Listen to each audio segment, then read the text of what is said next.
don't understand is like the political position of MAGA communism.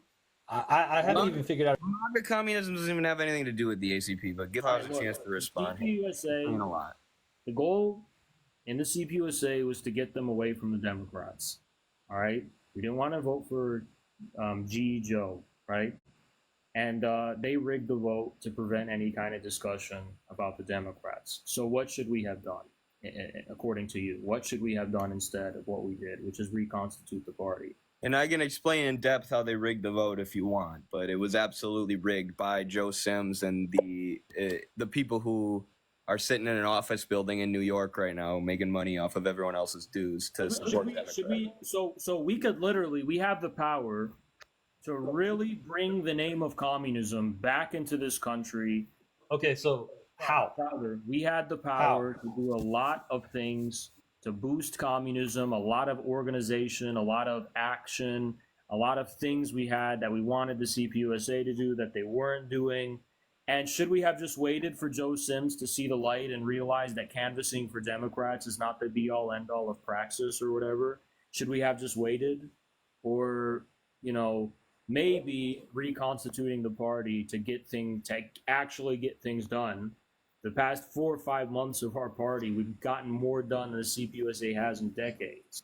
Can you like what? That's a bad thing. Like what? First of all, our international relations that we've established, we've smoked everyone. All right. I mean, but the international relations connected to what? Like, what is the program on the ground? So, like, I guess my question is how can you win me over? Yeah, you're asking me the question because you cut me off. I said the first thing I wanted to mention was the international relations, and then you're like, well, what else? And I was like, well, I said the first thing. Okay, the first thing I wanted to mention that we smoked everybody on was international relations. All right. The second thing was reopening a discussion on communism, which we actually did from the very launch of our party.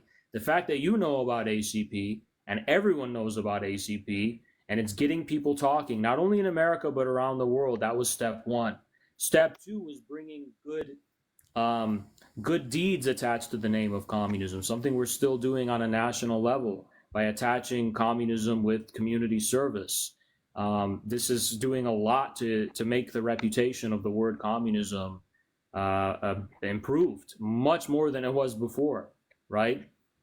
We've also opened up a dialogue, a new avenue of recruitment and interest for communism among demographics that have been written off by so-called leftists for decades, which are today known as MAGA people. We can go up to MAGA people on the street and talk to them about communism, and they're not turned off by it. They're interested in it, and they're even won over on a lot of cases. And the fact that our party What's the program? So if you're talking to them about communism, what are you talking to them about doing? What are we supposed to be doing? We have our whole program on our website. I haven't seen y'all's website come up. There was like a big hubbub about it. So what's the program? If you're talking to US and the program's right on there. Did he leave? No, I disconnected him because it's the limit of my patience. If you're going to come up here and start talking bad about ACP because you haven't heard about our program, but you couldn't even be stressed to go on our damn website and look at the program, I think that concludes the extent of your seriousness as far as having a good faith inquiry into what ACP is. I'll bring Jared up.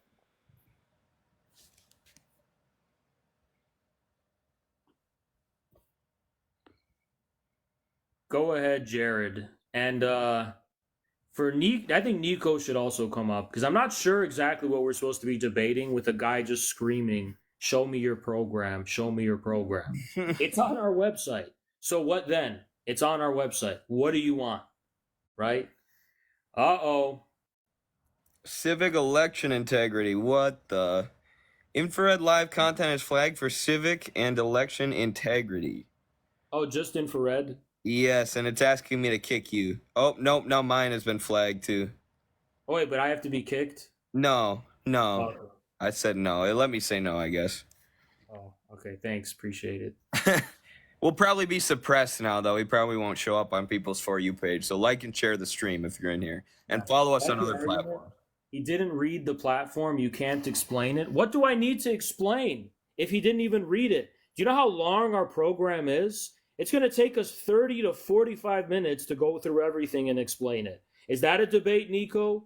Is a debate having a 30 to 45 minute lecture about our program, explaining it in detail? Is that your argument? Use your damn head.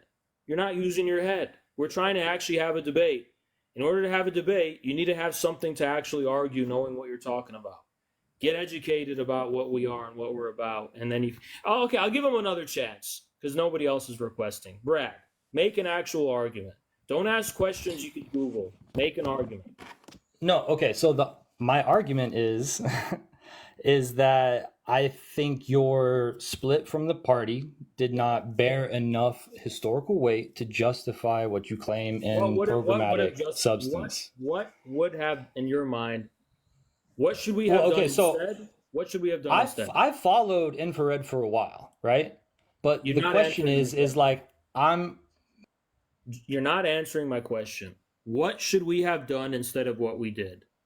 Answer that question, please.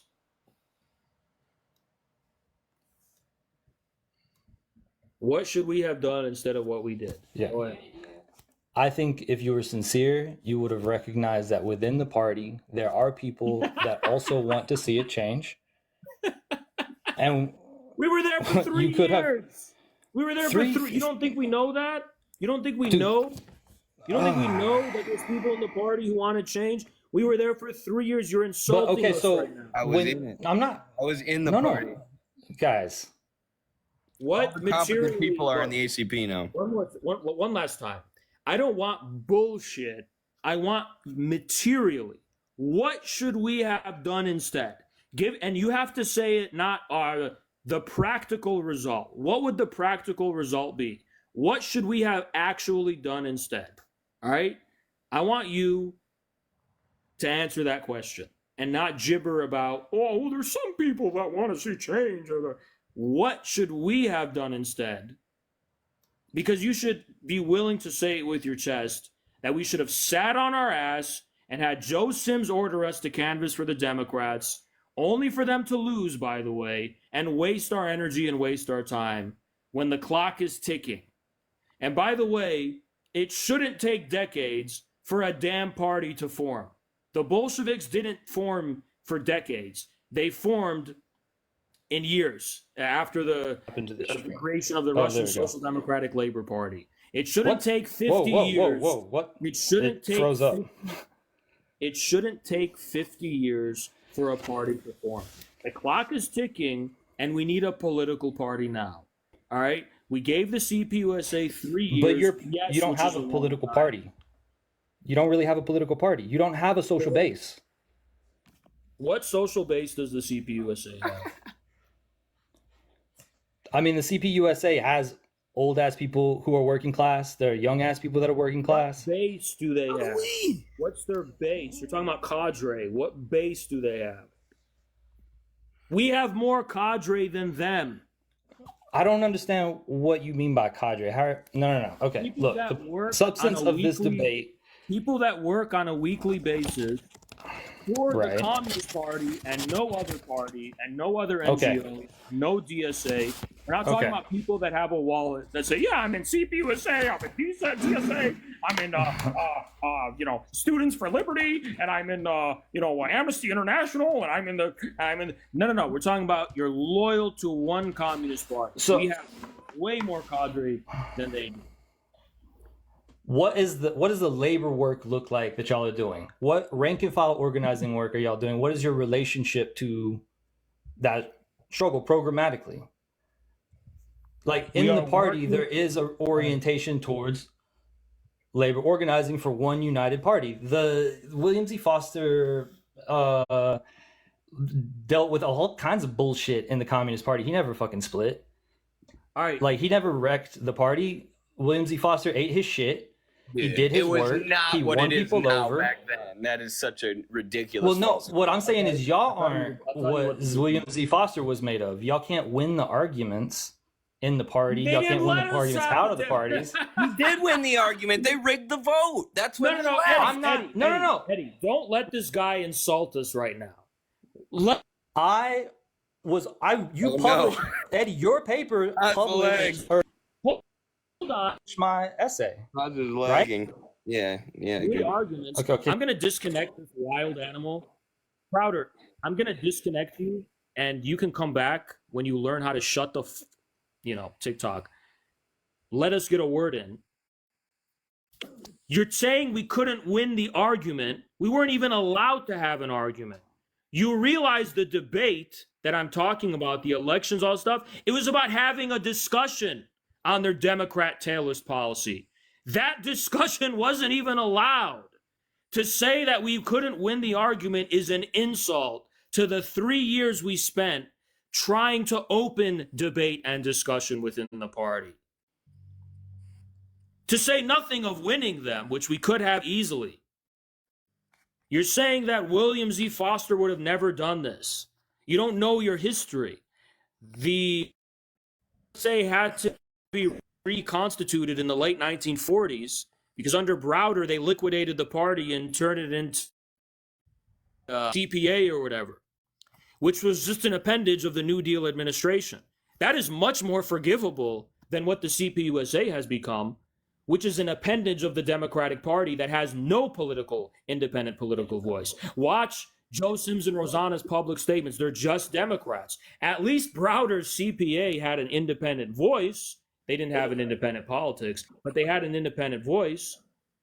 And it was enough for them to reconstitute the party just because they didn't have the independent politics. Well, the CPUSA neither has an independent voice nor an independent politics. They've liquidated their international journal for the promotion of Marxist-Leninist studies. They liquidated that. They've liquidated any independent voice separate from the Democrats, and they have no politics separate from the Democratic Party. So absolutely there's historical precedent that justifies reconstituting the party. Now I'm going to bring you back up now that you've heard, oh, he's not here. Well, you didn't actually want to debate us. You came up giving a lecture toward us, asking questions, and instead of allowing us to answer your questions, jumping to conclusions about what you think our answer is, and going on a spiel about how we should have stayed and won the debate like William Z. Foster, because you don't know what you're talking about. If you want to come up and actually make an argument, go ahead and do it. He's back. Go ahead. Okay. Sorry, my shit was lagging.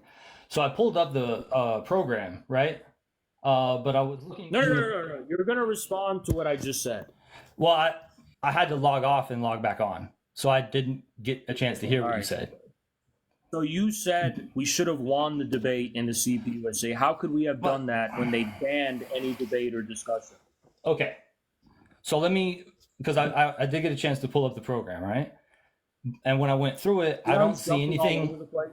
No, because I'm responding to it. Because what I'm saying is I don't think you could have won the argument because I'm looking at the product of that argument. I guess we'll never know because they literally, if we couldn't have won the argument, why did You're they not have going to to win make the argument now. You're not going to win the historical argument, is what I'm saying. Not just the All right, the let's mechanical. You're test not it. winning Right, the political Brad, argument.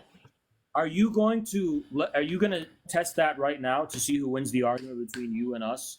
No, that's not what it's a historical argument. The party argument, the ACP is not poised to win the historical argument. I'm looking at the program right now.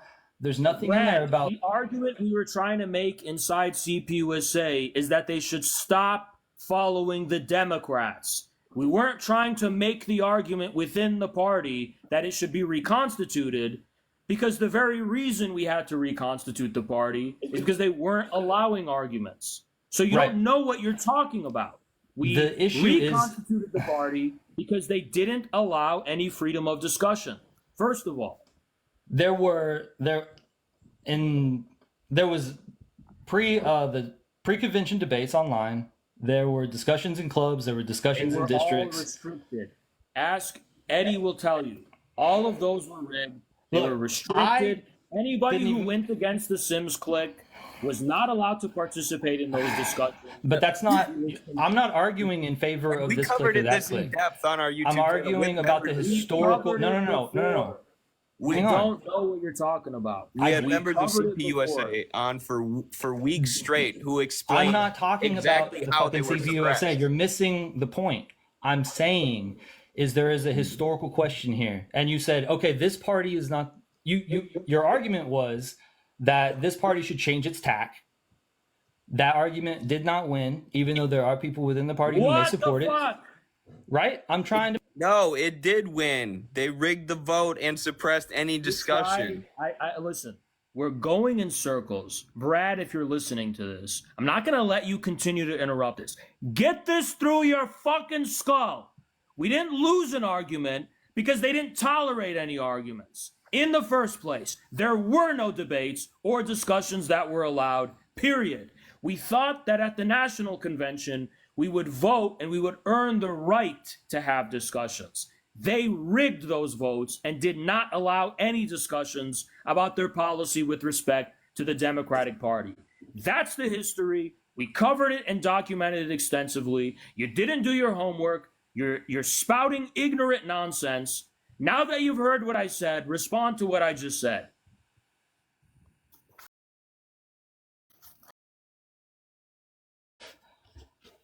You didn't win the argument broadly, not at the convention. I'm talking it's not a convincing argument broadly because it's not clear what we do if we don't go with the Democrats. Fine, let's take that for granted. Let's not go with the fucking Democrats, right? What is the alternative path? What's the alternative program? That's not clear. Proletarian class political independence, building up an independent party of the working class, which is Leninism 101.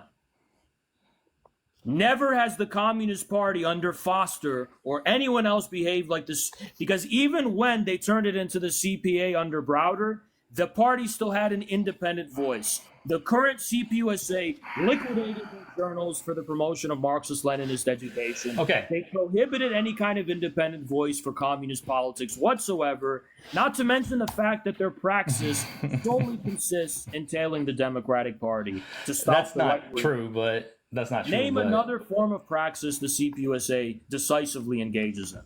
The CPUSA definitely engages in rank and file workplace organizing across the country. You think they're decisive in any labor organizing anywhere? I think they're decisively doing it. I think they're engaged in it. You think I know they are. I know they are. You're talking about a handful of people who are in a million organizations that also happen to have... I'm talking about there are no dozens of people who are rank and file workers who are organizing on the shop. Eddie, tell him what the CPUSA did to the Amazon Labor Union. They literally, not only are they not participating in any decisive capacity in labor organizing, they are suppressing the people that actually are doing that by trying to make moves against Chris Smalls and the Amazon Labor Union. So you're wrong. They're just Democrats. All they're doing is defending the Democrat status quo, even in the unions. You're wrong. You're completely wrong. And by the way, we're engaging in labor organizing too. So what are they doing that we're not? Well, I don't know what the fuck y'all are doing. I'm looking at the program.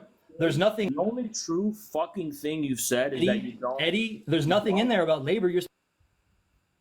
There's nothing in the program about Nothing in the program. That's just a lie. Yeah, maybe it doesn't use the word labor, but everything in that program would benefit labor. Listen, first and foremost. Guy is yapping about our program, not understanding that our program is about what we intend to do when we seize power. We don't need to labor organize when we're actually at the helm of state dictatorship, you abject moron. Our program isn't an index of all the actions we're engaging in now. That you can see documented on our website. If you don't know what we're doing, I agree, you don't know what we're doing. So how could, with any certainty whatsoever, could you make statements in criticizing what we're doing if you don't know what we're doing? Oh, you don't know what we're doing because we haven't been transparent enough about it? How? It's all public.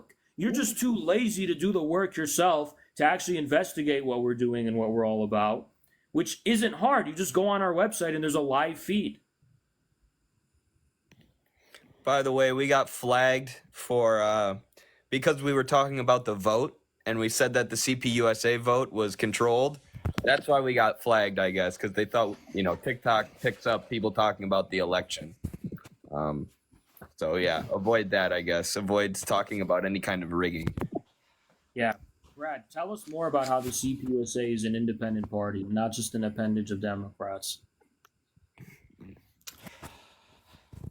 The point of what I was saying is that you're saying that I don't know what you're doing because I'm lazy and dumb and don't want to do it. That's very sophisticated levels of political discussion. I can tell you that. It's literally a button. I'm looking at it, and so I went on there because I was like, oh, surely there's going to be something that will have some sort of orientation towards labor, towards unions, towards rank and file, towards the working class.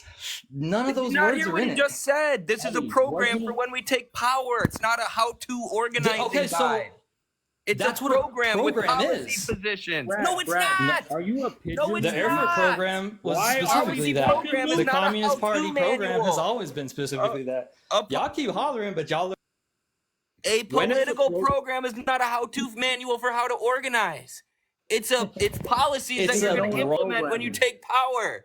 That's he doesn't know what a program is. He thinks a manifesto. He thinks a program is an organizing strategy. Bitch ass motherfuckers. A program is an organizing strategy. Okay. It's hilarious for you to call me a bitch, Brad. Come say that to my face, please. Oh, Eddie. Oh, Brad. Fucking idiot. I'm done with that guy. Look, people complaining I keep removing him because every time we try to rationally respond, what the program? Y'all motherfuckers, y'all guys. The program is not a strategy for organizing. The program is what we do when we seize power. ACP.US, there's a live feed. Not a week ago, did what? Washington attend, and Ontario both attend labor strikes and go organize with the workers there. And our people in Missouri are doing that. They're literally organizing a workplace as we speak. So he couldn't control himself. Every time he just tried to cut us off and go on his own spiel. It's like, we're trying to answer you, dude. You lost the argument. And when we tried to tell him, they didn't allow any kind of discussion.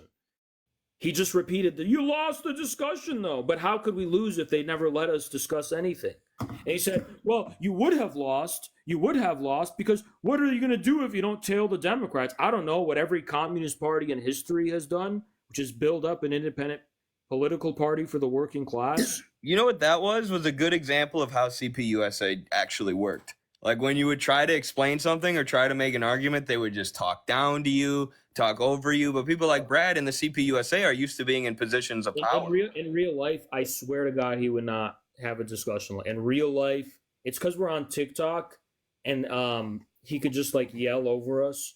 But I guarantee you, and waste our time. Dude, isn't it crazy how we told him? He kept saying, well, I look at your program and there's nothing about labor organizing. And it's like, that's not what a program is for. The program isn't a guide to all the things we're doing now. The program is the vision we have for what the country, when we take power. Exactly. No, those are the kind of people who are in charge in the CPUSA who have leadership positions.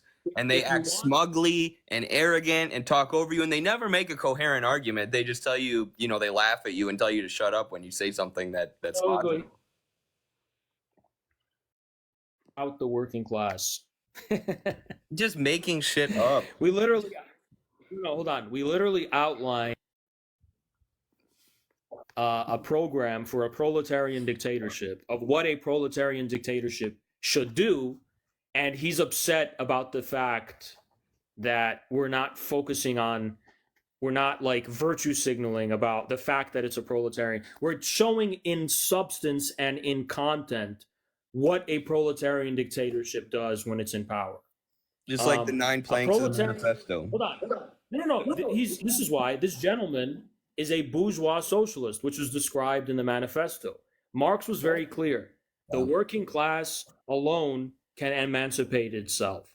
So the proletariat not need to be the subject of its own state dictatorship in its program, as it is already the one in power. So why would it say we're going to do this for the working class when the proletarian dictatorship is the rule of the working class? They're not philanthropists at the heights of power benevolently freeing the workers from above. This is the assumption that this is what's going to catalyze a workers' movement. So these bourgeois socialists think that when they virtue signal about proletarians in their programs, that they are proletarian in content, but the opposite is true. You're talking above and you're talking down to the proletariat by making them a detached subject of your programs. And yeah, look at and read our constitution and read our slogan, which is the future belongs to the working class.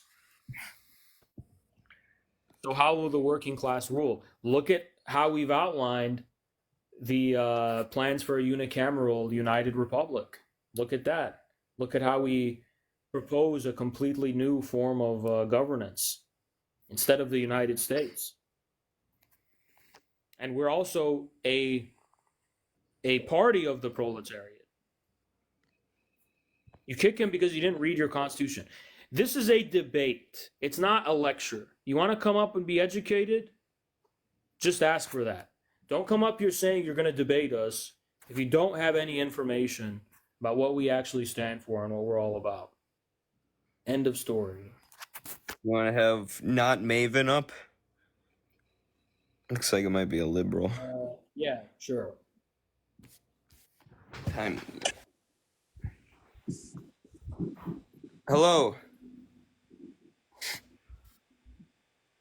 Oh, you listen? Yes. You hear me? Yes. Yeah, nice to meet you guys. I'm from Norway actually. I'm watching from the land of the fucking. Well, can I turn the camera on? Yeah. Yeah, you see me? No. But One sec. oh, there you go. What's up? What's up? So I'm from Norway, and I've recently came to see a lot of infrared's live streams on YouTube. I've been watching, and first of all, Haz, I want to say thank you for just being so well knowledge and the way you debate and talk about these things, because you really fired up my knowledge. Like listening to you, by the way, I'm sorry about how I speak English, but I try my best. Listening to you speak about communism, I'm watching your streams like 3 years ago, talking about legit, like just watching you debate, and especially the video of you just telling people to serve the people, you know, like really dedicate your life for the people. It really gave me a sense of like something I was missing, you know. And I've been trying to tell, like put people on the ACP. I've been watching Eddie for a good while as well, but I just mainly just want to say thank you for just posting content and trying to educate people about the ways. And I actually, because I have a friend in the United States in the PSL, and I've been trying to figure out why you and the PSL have any kind of beef. So if you could answer that question for me, I would like to know if it's fine with you guys. Yes, Yeah, thank you very much. My stance right now is that if there's beef, it's one-sided. We don't consider PSL an enemy. We just have differences with them because of their foundations in Workers' World Party and Sam Marcy, it's a Trotskyist, right? PSL has good foreign policy positions in general, mostly, and we don't consider them an enemy. I think that they have a dislike for us for various reasons. But the reason we couldn't unite with them as a party is just because there's a fundamental difference in our outlook, I think, with the difference between Marxism, Leninism, and Marxism. Oh, okay. And I wanted to ask, as you guys have created your own party, I don't know about the works of how that's done. But I live in Norway, and we don't really have any communist party. I have a lack of knowledge around the history of our communist party in Norway, which is something I should be better at, which is actually the thing I was doing because I didn't expect. I actually wanted to read up on the history. And like again, like watching your stars made me realize how not only how simple it is to understand Norwegian Maoist, how simple it is to understand, or not simple, the importance of understanding dialectical materialism and having that as your core principle, your outlook on the world, because people honestly just do not have it. Like in Norway, I don't know if you know anything about it, but we have two parties. It's the one's called Red and it's called the Socialist Left. And the Red Party in Norway has its origins, or at its background, in an old Marxist-Leninist party, which, well, they got divided, and the party which is now, it's basically just a social democratic party, which, in my opinion, divides the potential left or potential communists and socialists in Norway by just cosplaying themselves as these socialists and communists. Because everyone who thinks of themselves as a socialist or communist, they will vote for them, even though they are fully integrated into the like liberal democracy. They do not see what they do is this: they will enter the elections, right? They will win whatever vote, but they will say, we won't participate in a coalition with the government. So they'll be there, they'll vote and shit, but they won't actually do anything significant. They just exist, basically. And I think that they just take away from any potential new movements. Because a lot of people talk about how Norway doesn't have a revolutionary potential, but it's like, I don't believe that. Like, people are still workers in Norway. The interest of the working class people and not even factory owners, just the, I'm not gonna say rich because I still lack a lot of Marxist terminology, and saying bourgeois, I guess, would be the right terminology.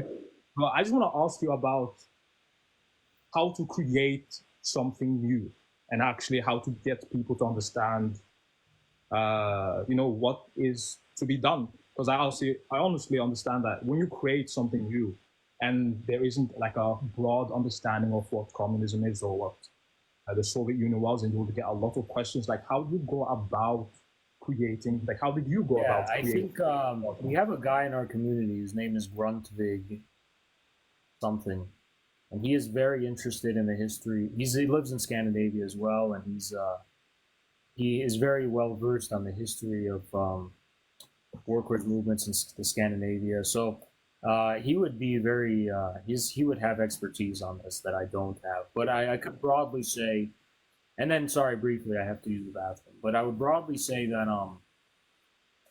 it's always important to bear in mind that today there are shifting sites of sovereignty as a consequence of changes in world history. So there's different sites of sovereignty at the level of faith in liberal institutions as a consequence of the information age.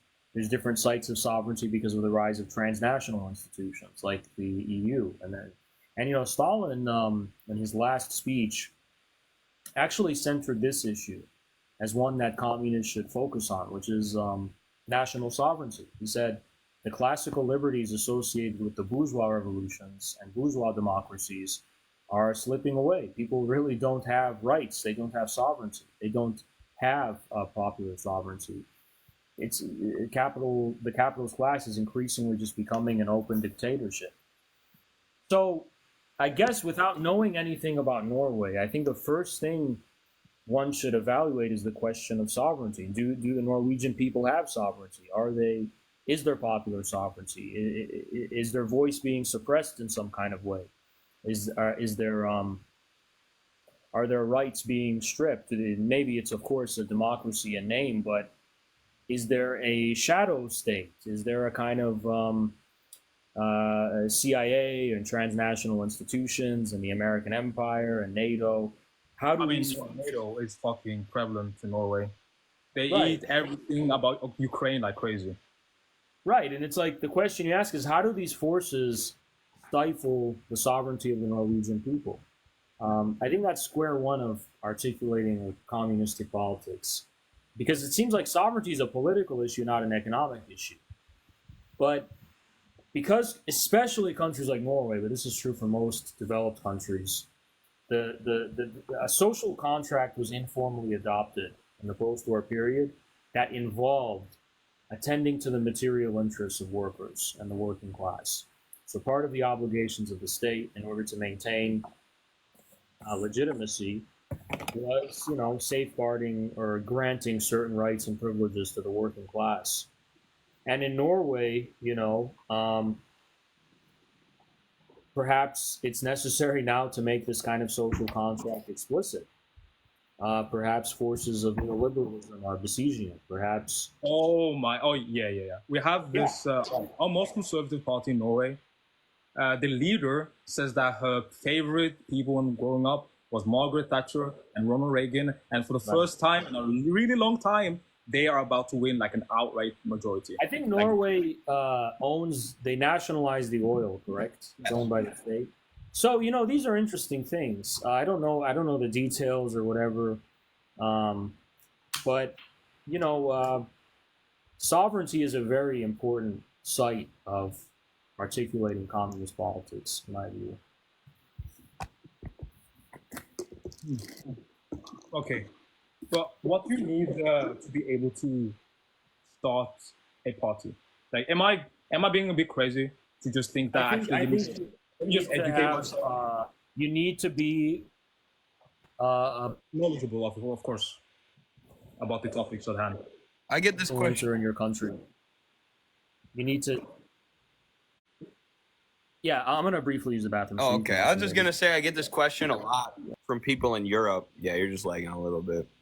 But I get this question a lot from people in Europe, in places where there is no real communist party, and I don't think you're crazy for thinking that eventually you could be the catalyst or one of the catalysts for starting something like that. I mean, but I think it's what Haas is saying broadly is educate yourself about dialectical materialism as you're doing, and then you have to educate yourself about the unique national conditions, so you can start to articulate communism in a unique national form. So like you said, this party might be besieging the welfare state and the sections of the economy that are nationalized and state owned. So that would be a good point of attack, but then it's about finding a way to spread that information, which we've been able to do through the internet and other means. But also, what we've had people do before we formed the ACP was form informal, basically communities in their community.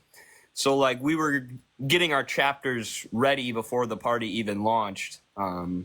So I guess it's getting ingrained in your community and getting people connected and finding competent allies who you can trust is the beginning. You got to have that strong nucleus of people who are educated and dedicated. And then it can just sort of grow as you do the work in your communities. And you don't have to explicitly, I guess what I'm saying is you don't have to explicitly call yourself a party right away. You can just do good communist work. And if you do that, eventually it very well might sprout into a party. So just educate yourself, educate your friends, comrades, whatnot, and just start working for the people, like being there, fighting for them, and showing that you're actually about this thing. Because something I have come to understand is like a lot of people view this socialism, communism thing as not something which is a long life struggle, right? This is something you dedicate your life to, like So for that reason, I guess you just truly have to show people, no, I live and breathe and die for the working class people or for the fight of democracy. So I guess that is what you're saying. Yeah, pretty much. And then find and are willing to do that too. Low battery again. And then work collectively with them in communities and workplaces.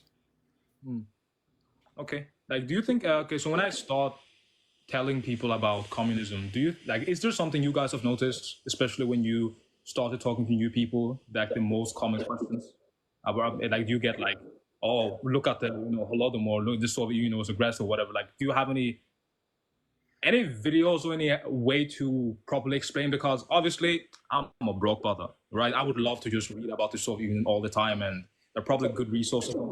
I think we're actually in a more advantaged situation in many ways because Americans are not very trusting of educational institutions, let's just say, and the debate is not really centered around like, oh well, this is what the experts have said about the history. I feel like in Norway and in Europe, a lot of it's not really about common sense. It's more about like, oh, well, this is what the historians and the institutions have said, and you have to deal with all of that. Whereas here in America, the problems people have with communism are always in the form of some common sense argument, like, well, I mean, if we shared all the wealth, it would be a disaster, or I don't think it's fair that someone should take my hard work, or well, if we try to make everyone equal. So it's kind of things like that Americans approach the topic. Whereas the stuff about history, Americans don't believe in the authority of narratives. They care about the authority of common sense and results. And I don't know if that's the same in Europe. So it's I would say though, to navigate it, I think, ordinary working people, I think are always going to have that kind of common sense though, more than the academic side of things. Okay. Okay. Because I wanted to ask another question because like I'm very glad to be educated by someone who knows a lot more than me. The question around Trotsky, like what is the main? Because I've been watching videos. Yeah, no, I'm happy to clarify it, but then I'm sorry, man, we got to move on if that's all right. Yeah, for sure, Yeah. for sure. But on the topic of Trotsky, look, so there was something called Russian social democracy, and it was at the time that was that was where all Marxism was, and social democracy was a form of realpolitik, I would say, which prioritized the science of growing mass movements and building movement building, basically party building, and at the time in Russia they had an issue, which is that, well, in Europe they have their social democratic parties and they have a base, which is the proletariat, the factory proletariat. Well, when Russian social democracy emerged, they didn't have that. The Russians at the time, and this is the late 19th century, 1800s, they didn't have a proletariat, so they had a missing proletariat. And the question was, what's our strategy? We don't even have the base that's for this idea. And so Lenin looked at the Russian peasants and he said, well, there's proletarian tendencies emerging. And the class differences are starting to appear among the peasants. And time would, follow. And then, after a decade or two, eventually there was a Russian proletariat, a pretty large one, emerging in the cities. And the question was, what should be our strategy? The proletariat's still a small minority. It is up and coming and it's emerging. We have a czar, we have an autocracy. We're not caught up with Europe yet. What's the strategy? Well, the Bolsheviks and Mensheviks split, more or less. There's a lot of other splits and factions, but I'll just give you a simple one. Yeah. Bolsheviks said, we have to wait for the bourgeoisie to win, and they will accelerate the proletarianization, and that will create the premises for us to build a movement and for us to seize power. So we got to wait for the stages. And Lenin said, well, hold on. I spent, a long time analyzing the Russian countryside, and the proletariat you're seeing now came from these peasants, and those peasants still have these proletarian tendencies. And so there needs to be an alliance between the factory proletariat and the peasants. And that's how we're going to seize power, through a great, massive majority, through the popular majority. And that's how we're going to take power. We don't need to have the bourgeoisie. We don't need to wait for stages. So Trotsky, he was different, all right? Trotsky was more associated with the Mensheviks. But, when the revolution came, he supported the revolution because he had this delusional idea that if the Russian workers take power, they can hold off a pure form of dictatorship against the peasant majority, and then do everything they can to spread the revolution to Europe. And that way, the peasants can be suppressed with enough force, because there's going to be the backing of the advanced European countries. And Trotsky did not like the idea of sharing power with the peasants. He didn't see any potential in them. He thought they were backward, and he thought they were, reactionary and whatever. It just needed to be suppressed. So Trotsky, well, he lost the debate because he wasn't a Bolshevik to begin with. The Bolshevik OGs didn't trust him. And Trotskyist politics since then has been about a kind of elitism, not in terms of party building, you have to have an elite party, but in terms of like strategy, like we need to be going out and talking to the advanced people, quote unquote, who are educated and urbanized, not these backward peasants and dumb sack of potatoes people.